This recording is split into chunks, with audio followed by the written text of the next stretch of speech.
Oi, pessoal! Vamos estudar hoje sobre os princípios do direito ambiental. Vamos lá? O que são princípios? Princípios são os mandamentos, são os enunciados que formam o núcleo de determinado sistema. No sistema jurídico, os princípios constituem a base das normas jurídicas, podendo estar escritos ou não. Quando estão escritos, positivados, se transformam em normas-princípio. O estudo dos princípios, o entendimento desses princípios, ele é essencial para que se possa interpretar corretamente as normas e aplicá-las de maneira acertada. Por que isso? Porque as normas, elas são formadas por um conjunto de palavras, que necessariamente devem ser interpretadas. Caso não houvesse os princípios para balizar essa interpretação, ela poderia variar radicalmente conforme o intérprete, o que causaria incertezas jurídicas. Então, na interpretação entre a validade de duas normas, vai prevalecer aquela que está em conformidade com os princípios da ciência. Então, os princípios eles funcionam como alicerces, como espaços dentro dos quais um determinado sentimento é aceito, evitando-se assim graves prejuízos. Então vamos lá para o nosso estudo hoje sobre os princípios do direito ambiental. Para falar dos princípios de direito ambiental, a gente vai relembrar rapidamente sobre o direito ambiental e a sua transversalidade, conforme nós vimos na nossa primeira aula, né? Então, relembrando, né, que na crise ambiental gerada pelo conflito economia versus ecologia, é importante a gente entender qual é o papel do direito. E eu trouxe aqui para vocês, nos dizeres de Milaré, o direito surge como elemento essencial para coibir a desordem por meio de regras coercitivas, penalidades e imposições oficiais. Existe a necessidade de um regramento jurídico para que o jogo de interesses para a apropriação dos bens da natureza seja estabelecido com um mínimo de equilíbrio, certo? E aí, a gente vai lembrar também que a autonomia do direito ambiental não é aquela convencional encontrada em outros ramos da ciência jurídica. Na realidade, as normas ambientais elas não formam um corpo único, mas elas se encontram agregadas aos diversos ramos do direito, como eu trouxe para vocês aqui também alguns exemplos para a gente relembrar, né? Ou seja, cada ramo tradicional do direito, por força das normas ambientais que estão nele incorporadas, devem dirigir-se também à proteção do ambiente. O primeiro exemplo que a gente tem aqui é o direito constitucional. Eu tenho diversos dispositivos, né, na Constituição Federal de 88, especialmente o artigo 225 da Constituição, que eu tenho certeza que você já sabe ele, né, de trás para frente. O que é o artigo 225? Ele nos diz que todos nós temos direito ao meio ambiente ecologicamente equilibrado e que esse meio ele é um bem de uso comum do povo e essencial à sadia qualidade de vida, impondo-se a quem? Ao poder público e à coletividade. Ou seja, a gente já vê que o direito ambiental ele é público e privado, impondo-se ao poder público e à coletividade o dever, não é a opção, é o dever de defendê-lo e preservá-lo para as presentes e para as futuras gerações. Então a gente tem esse aí, o artigo 225 da Constituição, mas ao longo de todo o texto constitucional nós temos diversos dispositivos que tratam da proteção do ambiente. Tem o direito administrativo, que é um dos ramos com ligações mais profundas com o direito ambiental. Haja vista a indispensável necessidade da intervenção estatal para a defesa eficaz do meio ambiente, né? Como, por exemplo, dispositivos que tratam de poder de polícia, de sanções e procedimentos administrativos tendentes a sancionar os poluidores. Então, é um exemplo que a gente tem. Do direito internacional público, eu tenho diversos tratados, convenções e declarações internacionais. Protocolo de Montreal, de Kyoto, Declaração de Estocolmo, de 1972, entre outros, né? Direito penal, direito processual penal, tem a lei de crimes ambientais e por aí vai, né? Direito civil, tributário, urbanístico, agrário e até mesmo o direito do consumidor. Então isso que eu trouxe aqui é só para a gente relembrar, né, que nós temos normas jurídicas de conteúdo ambiental nos diversos ramos da ciência jurídica. E o que é importante a gente lembrar também antes da gente falar dos princípios?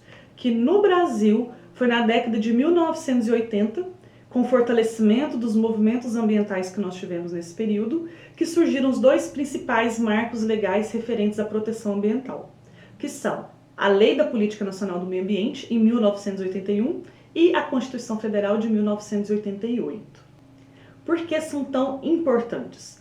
A Lei da Política Nacional do Meio Ambiente, ela foi o primeiro diploma normativo nacional a regular o meio ambiente como um todo e não em partes. Porque antes disso, nós tínhamos normas jurídicas destinadas à tutela da natureza, que foi o que eu apresentei até no slide anterior, né? Proteção que se fazia por normas do direito privado, que regulava relações de vizinhança, sanções ao mau uso dos recursos naturais. Então, a gente já tinha essas normas nos diversos ramos da ciência jurídica, e também existiam leis específicas, como o Código de Água, como Código Florestal de 1965, Lei de Pesca, Lei de Proteção à Fauna e assim por diante. Então nós já tínhamos, né, diversas leis também ambientais, leis que tratavam de elementos específicos do meio ambiente, mas a Lei da Política Nacional do Meio Ambiente foi a primeira que tratou o meio ambiente em todo, como um todo, e não em partes. Isso em 1981. E qual é a importância da Constituição Federal, da nossa Constituição de 1988? Eu trouxe aqui para vocês pelo livro pelo texto do Milaré. Eu trouxe aqui para vocês, estou com vários livros aqui de direito ambiental, né? Estou me fundamentando muito no Milaré, vou trazer ele aqui para vocês agora. O que eu vou falar aqui é bem forte, eu preferi ler do próprio livro para trazer mesmo essa referência dele. O que a gente tem aqui? Né? Que as constituições que precederam a de 1988 jamais se preocuparam com a proteção do ambiente de forma específica e global. Nelas nem mesmo uma vez foi empregada a expressão meio ambiente, dando a revelar total inadvertência ou até despreocupação com o próprio espaço em que vivemos. Isso nos dizeres de Milaré. E ele trouxe aqui para nós também que a Constituição de 1988 ela pode ser considerada verde, tal o destaque que dá em proteção ao ambiente. Olha como ele traz aqui que esse texto da Constituição Federal, edição de 1988, que a este texto, tido como o mais avançado do planeta em matéria ambiental, vieram somar-se novos e copiosos diplomas oriundos de todos os níveis do poder público e da hierarquia normativa. Então ele traz que a Constituição Federal de 1988 é o texto mais avançado do planeta em matéria ambiental, traduzindo em diversos dispositivos aquilo que pode ser considerado como um dos sistemas mais abrangentes e atuais do mundo sobre a tutela do meio ambiente. Então, a nossa Constituição Federal de 1988 é considerada, então, uma Constituição verde, tá? Por que eu trouxe isso? Para que uma disciplina jurídica ela seja considerada autônoma, é necessária a identificação de normas e princípios que lhe sejam próprios. E se eu tive, então, em 1981, com a Política Nacional do Meio Ambiente, a certidão de nascimento do direito ambiental no Brasil, em meados da década de 90, o direito ambiental teve sua autonomia reconhecida, contando então com princípios específicos que os diferenciam dos demais ramos do direito. Então, de maneira geral, os princípios do direito ambiental que a gente vai ver agora, eles são baseados da Conferência de Estocolmo, de 1972, e do Rio de Janeiro, que aconteceu 20 anos depois, e das recomendações que elas contêm, né? A serem aplicados no direito interno das nações soberanas que subscreveram as declarações, e no caso do Brasil, principalmente, então, a Lei da Política Nacional do Meio Ambiente e a Constituição Federal de 1988. É de onde nós vamos extrair os princípios do direito ambiental que nós vamos falar agora. Bom, mas os autores divergem um pouco na colocação dos princípios, isso é importante a gente falar. Cada livro que você pegar, cada autor vai dar destaque principalmente a alguns princípios. Então, não existe um consenso, isso não é fechado.